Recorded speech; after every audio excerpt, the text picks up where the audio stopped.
जमील साहब, गज़ा में ये एक सूरत हाल आपके ऊपर, आपने फ़ैसला लेना है जल्दी, तो क्या हमें फ़ौज भेजनी चाहिए गज़ा में?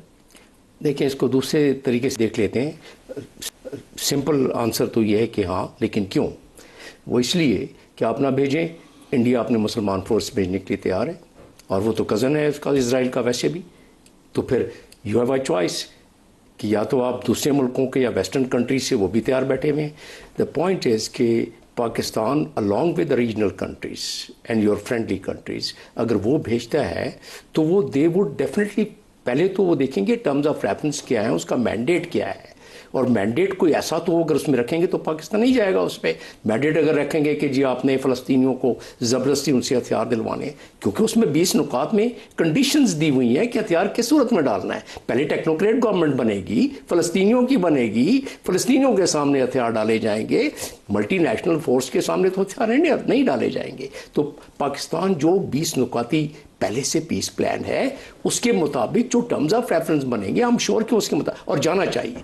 जब उस टर्म्स ऑफ हमारे लोग हैं, हम अगर उनके पास होंगे तो हम जो उसकी अमलदारी कराएंगे 20 पॉइंट्स में, उसमें उनका इंटरेस्ट भी होगा। जनरल तारिक साहब, आपका ईस्ट और वेस्ट बॉर्डर दोनों हमने डिस्कस कर लिया। इसी सूरत हाल में आप सोचते हैं कि हमें गज़ा में जाना चाहिए, आपकी क्या ओपिनियन? देखिए, हमारा तो हर बच्चा अवाम जो है फ़लस्तीन के साथ खड़ा होने को तैयार है। हम तो शुरू से फ़लस्तीन की एक मॉरली, एथिकली और हर लिहाज से सपोर्ट करते हैं। तो ये प्रैक्टिकली आपके पास मौका है कि आप गज़ा में जाएं, अपने फ़लस्तीन भाइयों को सपोर्ट करें, और जो आपकी जो प्रोफेशनल का लोहा पूरी दुनिया मानते हैं वहाँ दिखाएं, अपने फ़लस्तीनी भाइयों उनकी मदद करें।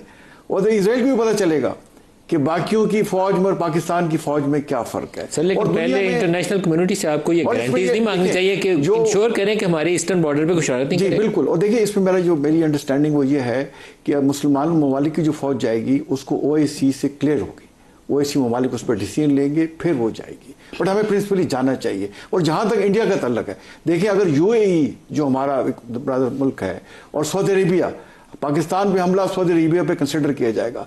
सऊदी अरेबिया एक दफ़ा उसको इंडिया को वार्न कर देना कि अगर पाकिस्तान की तरफ मैली आंख से देखा तो जो 20-25 लाख इंडियन यहाँ पे हैं उनको मैं वापस भिजवा दूंगा, देखें कैसे मुझे ठीक होता है। तो मेरा ये ख्याल है, जहाँ तक अफगानिस्तान का तल्लुक है, टू कंक्लूड, कि देखिए, हमें बॉर्डर पे जो मैनेजमेंट, सिक्योरिटी की, सर्विलेंस की, इंटेलिजेंस की, उसको बेहतर बनाना चाहिए।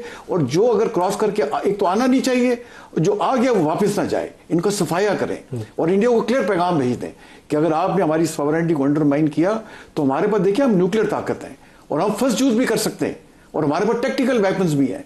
तो जुर्रत ना करना हमारी सरजमीन को क्रॉस करने की। इंशाल्लाह देखिए, ये गेट बढ़ती रहेंगी और पाकिस्तान तक क़यामत कायम रहेगा इंशाल्लाह। जमील साहब, एक आपसे पूछ लूँ, फिर आबिद साहब की तरफ जाऊंगा। जब हम दोस्त ममालिक का तज़किरा करते हैं, इंडिया और अफगानिस्तान दोनों के लिए सऊदी अरब, कतर, UAE और चाइना में बार बार जोर देता हूँ, China is very important player in this reason.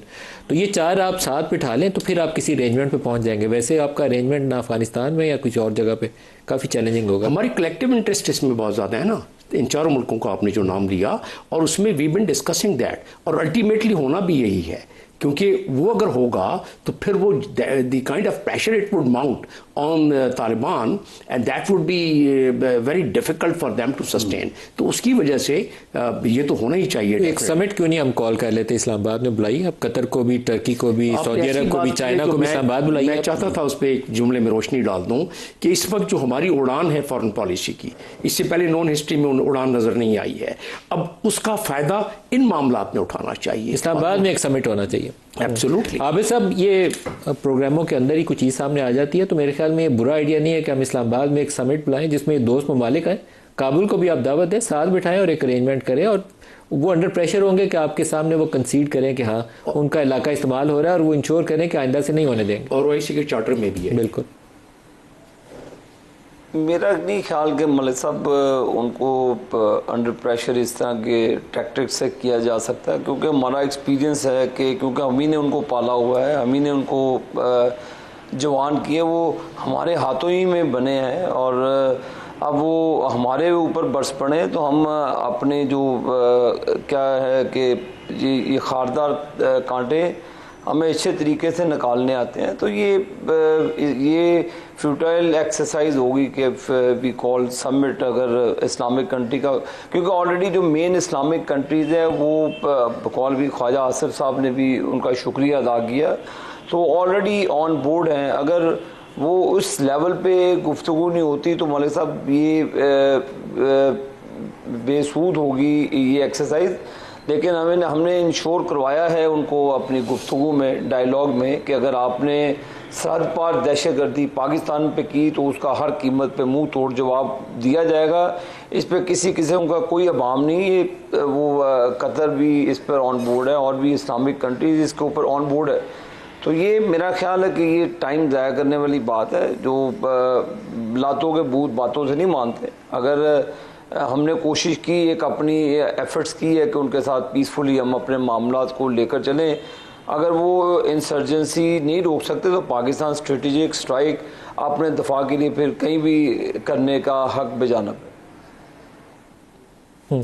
General साहब, आपकी क्या राय है इसके ऊपर? Summit time waste of time होगा या एफर्ट करनी चाहिए? वेस्ट ऑफ टाइम तो नहीं होगा। डिप्लोमेसी को, बातचीत को टाइम देना चाहिए। चले पाकिस्तान ना कराए, सऊदी अरेबिया करा ले, कोई और चाइना करा ले, कोई मुल्क कराए, बातचीत करनी चाहिए। आपकी ताकत का इजहार होगा अगर इस्लामाबाद में होगी तो। हाँ, वो हजार होगा, बट देखिए उसमें ये भी है कि तालिबान रिफ्यूज ना कर दे कहीं, तो वो आपने इंश्योर करना होगा जब आपके दोस्त मुल्क बैठे होंगे। हाँ, इंश्योर करना होगा। और आई थिंक अच्छी सजेशन है और हमें बातचीत का एक मौका साथ रखना चाहिए। मल्टी लेटरल जो है स्ट्रेटेजी को चलाना चाहिए। आप कुछ कहना चाह रहे हैं? देखिए, इस वक्त इस बात का तकाजा है कि हम मल्टी लेयर्ड और मल्टी डायमेंशनल अप्रोच रखें और उसमें समिट एक शामिल है।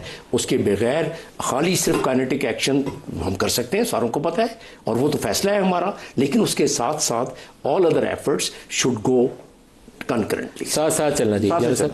बिल्कुल, देखिए जैसे मल्टी प्रॉन्ग स्ट्रेटेजी है, डिप्लोमेसी को भी बात करने दें, पॉलिटिकल लेवल पे एंगेजमेंट रखें, military to military level engagement रखें, रीजनल अप्रोच पे प्रेशर डाल कर रखें, तो सब एक दूसरे को कॉम्प्लीमेंट करें। I think that's the way forward. Sir, एक आबिद साहब आपसे सवाल नहीं पूछेगा, गजा में फौज भेजने के मुतल्लिक आपकी क्या राय है? मुख्तसर एक या दो जुमलों में। मलिक साहब, देखें, अल्लाह ने पहले हमें अपॉर्चुनिटी दी। सऊदीया से हमारे ताल्लुकात जो भी जॉइंट स्टेटमेंट आई कि सऊदीया पे हमला और पाकिस्तान पे हमला तस्वर किया जाएगा। बहसीत मुसलमान ये हम सब का अकीदा है कि अगर वो रियासत जो बरसों से, दहाइयों से इसराइल की जारियत का शिकार है, लाखों बेगुनाह बच्चे मुसलमान शहीद हुए, अगर उनकी हिफाजत पर हमें अपने जवानों को मामूर करने का मौका मिला तो बिल्कुल ये हमारे लिए काबिल फ़ख्र भी है। ये अल्लाह की तरफ से गॉड गिफ्टेड एक अपॉर्चुनिटी होगी, बिल्कुल अवेल करनी चाहिए। ये हमारे लिए काबिल फ़ख्र हो। आबिद शेख, मील अहमद साहब और जनरल तारिक साहब, सबका शुक्रिया। आज के लिए इतना ही, इजाज़त दीजिए। अल्लाह हाफ़िज़। आबिद शेख, मील अहमद साहब और जनरल तारिक साहब, सबका शुक्रिया। आज के लिए इतना ही, इजाज़त दीजिए। अल्लाह हाफ़िज़।